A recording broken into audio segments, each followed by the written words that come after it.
ในโอกาสเดียวกันนี้ท่านนายกรัฐมนตรีก็ได้ให้เกียรติพบปะโอ้ล้ม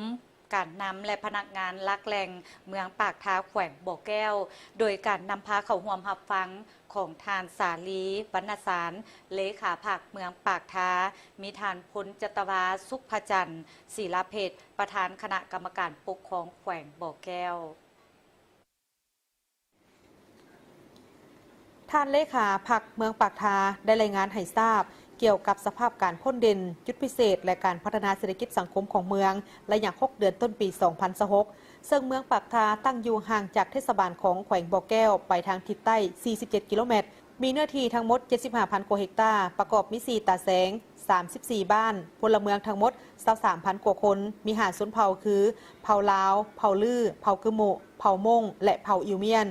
พื้นที่เป็นเขตผู้ร้อยกวมเอา 80 ส่วนห้อยทั่วเมืองสืบต่อมีเสถียรภาพทางด้านการเมืองอย่างนักแน่นสังคมมีความสงบและเป็นระเบียบเรียบร้อยโดยพื้นฐานเศรษฐกิจขยายตัวอยู่ในระดับ 1.85 ส่วนห้อยการเก็บรายหับเข้างบประมาณได้ 58 ส่วนห้อยของแผนการปีการปฏิบัติแผนรายจ่ายปฏิบัติได้ 60 ส่วนห้อยของแผนการปีรายหับเฉลี่ยใส่หัวคนได้เกือบ 10 ล้านกีบต่อคนต่อปีมีบ้านป้องกันซาดเข้มแข็ง 12 บ้านบ้านป้องกันความสงบดี 14 บ้านบ้านถูกยาก 12 บ้านครอบครัวถูกยาก 879 ครอบครัวมีพลเมืองถูกยาก 5,100 กว่าคน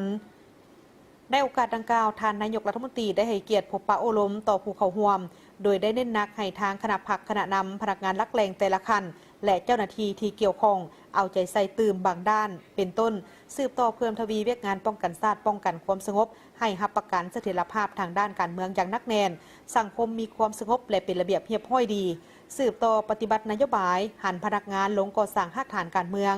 แนใส่สร้างพนักงานเติบใหญ่ขึ้นมาจากหากฐานก็คือเวียกงานตัวจริงเอาใจใส่ในการคุ้มครองและนำไส้ที่ดินประเภทต่างๆอย่างถูกต้องโดยเคร่งครัดปฏิบัติตามแผนจัดสรรกฎหมายและระเบียบการที่เกี่ยวข้องติดตามกฎการและคุ้มครองการลักลอบการขุดค้นแร่ธาตุและทรัพยากรป่าไม้อย่างเข้มงวดรวมทั้งการขุดค้นหินทรายที่มีการฉวยโอกาสต่างๆสืบต่อปรับปรุงและยกระดับคุณภาพการศึกษาให้สูงขึ้นทางแก้ไขปัญหาการปะละการเฮียนให้บรรลุตามคาดหมายจะตั้งพันขยายมติว่าด้วยการสร้างเศรษฐกิจเอกราชเป็นเจ้าตนเองในระยะใหม่สู่เวกงานตัวจริงตามท่าแหงของท้องถิ่นตนให้เป็นขบวนการและหันเปลี่ยนอย่างแข็งแรงสืบต่อพัฒนาชนบทและแก้ไขความทุกข์ยากของประชาชนเหตุให้ท้องถิ่นต่างๆได้รับการพัฒนาอย่างต่อเนื่องชีวิตการเป็นอยู่ของประชาชนได้รับการปรับปรุงดีขึ้นเป็นก้าวๆพร้อมทั้งเฝ้าระวังพยาธิตามฤดูกาลและกะเกี่ยมความพร้อมรับมือกับภัยพิบัติทางธรรมชาติที่อาจจะเกิดขึ้นอย่างทันการในโอกาสดังกล่าวนี้ท่านนายกรัฐมนตรีก็ได้มอบเงินจำนวนหนึ่งให้แก่ทางองค์การปกครองเมืองปากทาและตาแสงปากทา